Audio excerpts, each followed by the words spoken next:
Hello, TED community. You are watching a TED interview series called How to Deal with Difficult Feelings. I'm your host, Chloe Shasha Brooks, and a curator at TED. Today, we'll be focusing specifically on burnout, both personal and professional, with the help of two experts, Dr. Emily Nagoski and Dr. Amelia Nagoski. They are identical twin sisters and the co-authors of a book about burnout, for everyone who is overwhelmed and exhausted by all they have to do, who is nevertheless worried that they're not doing enough. Let's dive right in. You co-authored a book called Burnout: The Secret to Unlocking the Stress Cycle. And the inspiration for this book was actually based on a personal experience that you had with burnout, Amelia. Can you tell us more about that experience? Well, it began with me going to school. While I was getting my doctorate of musical arts in conducting, I ended up in the hospital and I had abdominal pain, which they diagnosed as stress-induced, told me to go home and relax. And in fact, I had no idea what to do, but luckily I have a sister who has a PhD in health behavior. So when I'm in the hospital, just in pain, laying there, not even really understanding how I got there or why, and I honestly didn't even believe that stress could cause physiological symptoms. And Emily said, "How did you not know that? I'm a conductor and a singer. I have learned in my musical training to express my feelings with my body, to use my body as a vehicle for expressing emotion." And it occurred to me that if it was true that I didn't just have those feelings on stage, I had them all the time, my whole life. And if that was true, wow, that was a lot of feelings. So I didn't even want to believe this was true. But once Emily brought me a huge stack of peer-reviewed science, I couldn't deny anymore. Yes, stress manifests in the body and can turn into symptoms of illness. So, okay, well, let's start with some definitions. What are the three components of burnout? So, according to the original technical definition from Herbert Freudenberger in the 1970s, burnout, which originally was inclusive only of the workplace but has expanded now, involves depersonalization, where you separate yourself emotionally from your work instead of investing yourself and feeling like it's meaningful. Decreased sense of accomplishment, where you just keep working harder and harder for less and less sense that what you are doing is making any difference. And emotional exhaustion. And while everyone experiences all three of these factors, over the 40 years since this original formulation, it turns out that broadly speaking, for men, burnout tends to manifest as depersonalization in particular. And for women, burnout tends to manifest as emotional exhaustion. So anyone can experience burnout, but your specific way of experiencing it is probably going to be different depending on who you are. And the factors that lead to burnout are not just professional ones. They are parenting and social activism and anything where you need to care and invest, where there are ongoing demands that are unmeetable expectations and unceasing demands. That is the formula, no matter what context it's in, for burnout. Your work is around the stress cycle and how we can complete it. So will you talk a little bit about that? Oh yes, this is my favorite part. So the main thing people need to begin with is that there is a difference between your stressors, the things that cause your stresses, which is what Amelia was talking about, the unmeetable goals and expectations, the family issues and money, those are your stressors. And then there's your stress, which is the physiological thing that happens in your body in response to any perceived threat. And it's largely the same no matter what the threat is. And evolutionarily, we know the threat response as being the fight, flight, freeze response intended to help us run away from a lion. So when you're being chased by a lion across the savannah of Africa, what do? You run, right? So you use all this energy that happened in your body, all this adrenaline and cortisol. Every body system has been activated to help with this escape from the perceived threat. Your digestion and your immune system and your hormones, everything is focused on this one goal, including your cognition, your problem solving is focused just on this one problem, and it will not let go because your life is at stake. But you manage to get back to your village and the lion gives up and you jump up and down and shout and people come and listen to you tell the story and you hug each other and the sun seems to shine brighter. And that is the complete stress response cycle. It has a beginning when you perceive the threat, a middle where you do something with your body, and an end where your body receives the signal that it has escaped from this potential threat and your body is now a safe place for you to be. Alas, we live in a world where the behaviors that deal with our stressors are no longer the behaviors that deal with the stress in our bodies. We are almost never chased by lions. Instead, our stressors are the capital T, capital F future, or our children, or a commute is like the classic example. The stressor, when people have commutes, it's one of the most stressful parts of their lives. And your body activates the same adrenaline and cortisol and digestion and immune system. And you finally get home, right? You have dealt with your stressor. Do you suddenly jump up and down and feel grateful to be alive and the sun seems to shine brighter? No, because you've dealt with the stressor, but that does not mean that you've dealt with the stress itself. This is excellent news because it means that you don't have to wait for your stressor to be gone before you can begin to feel better, because you can deal with the stress while the stressor still exists. Good thing, because most of our stressors are what are called chronic stressors that are there day after day, week after week, year after year. And I hope people are like, okay, so how do I complete the stress response cycle? And we have a list of like a dozen concrete, specific, evidence-based ways to help people deal with the stress response cycle, but just taking the example of a commute.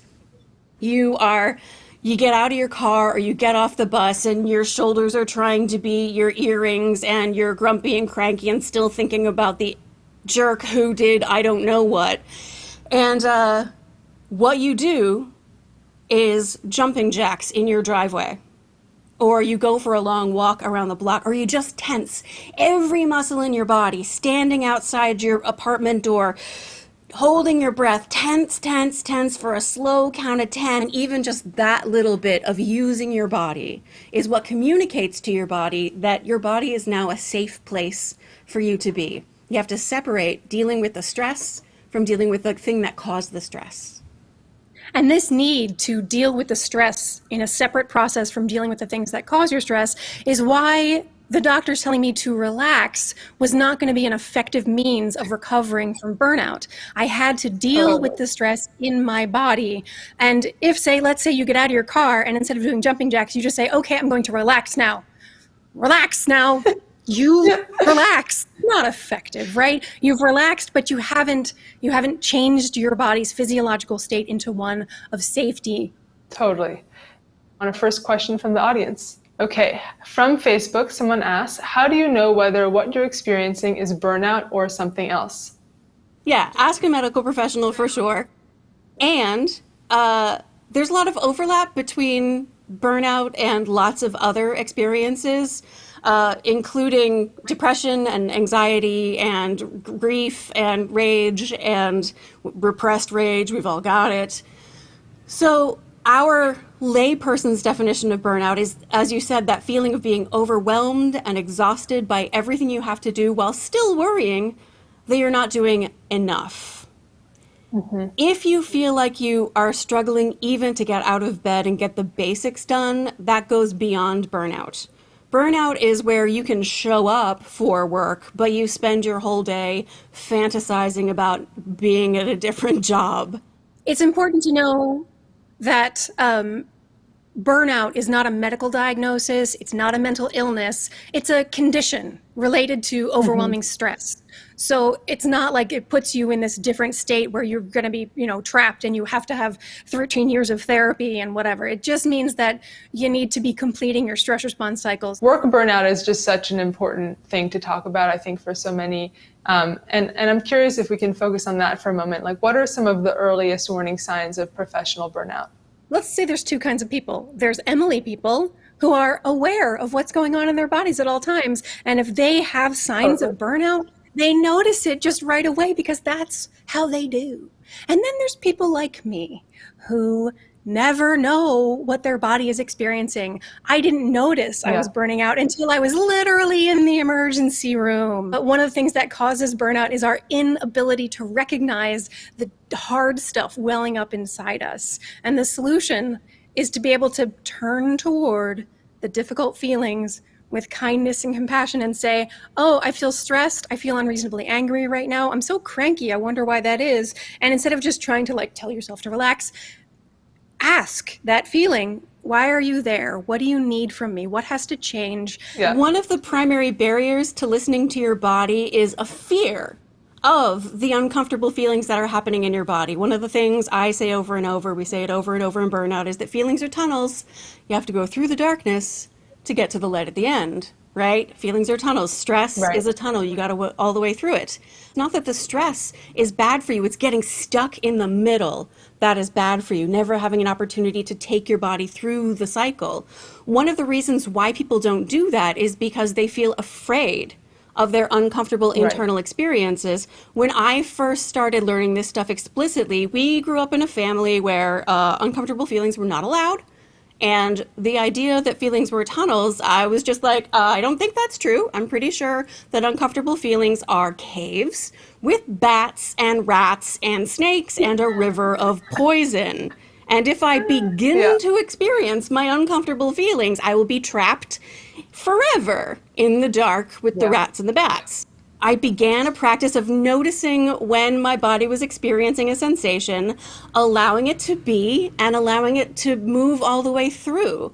And as I practiced that with gentle emotions, I began to be able to practice it with more and more intense emotions, both positive and negative intense emotions. So that now when I'm confronted with big, difficult stuff, I trust that my body will go all the way through the feelings without me being trapped in the dark with predators. I started doing it 20 years after Emily did, but it's never too late. You can always recover. Let's bring up another audience question. How can you talk to your manager or supervisor about the fact that you're experiencing burnout and get real support? A question from Facebook. If you're in a workplace where you don't feel like you can say to your boss, my mammalian body is having mammalian needs and I need to adjust my work situation to accommodate the fact that I live in a monkey suit, know that we consult all the time with gigantic corporations that are making active efforts to incorporate acknowledging people's emotional and physical needs, checking in at every meeting saying, where are you at? Asking people to become aware of and more clear in expressing how they feel, and promoting the idea that managers should be ready to cope when their supervisee comes in and has a bunch of feelings that they need to process and move through. So it exists. People are working on it. I feel optimistic.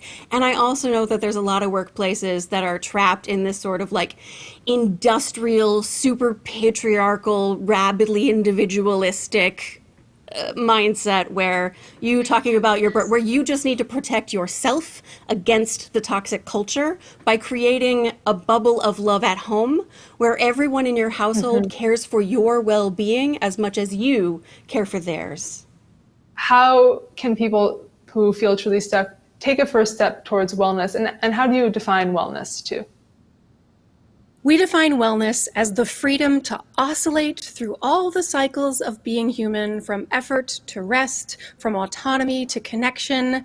And we always say that the cure for burnout is not self-care, cannot be self-care. How can you be expected to self-care your way out of burnout? You can't. What you need is a bubble of love around you, people who care about your well-being as much as you care about theirs, who will turn toward you and say, you need a break. I'm going to help you with this. I'm going to step in that way, or even just give you 15 minutes for you to yell about whatever the problems you feel at that moment and just be on your side and go, yeah, I can't believe that happened to you. I'm so on your side for 15 minutes. Just that can give you enough of a release to feel a little bit better, to take one more step. The cure for burnout is not self-care. It is all of us caring for each other. We can't do it alone. We need each other. Making that happen in real life is, of course, easier said than done. And one of the things that is my little reminder to myself is that when I feel like I need more grit, what I actually need is more help. And when I look at Amelia's life, and I think she needs more discipline, she needs more perseverance, she needs to work harder.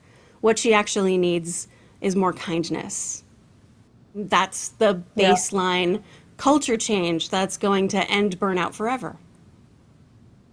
And usually the next question people ask us is, I don't have anyone like that in my life. I am the leader. I am the one who's doing all of the things. And the solution for that is probably closer than you think.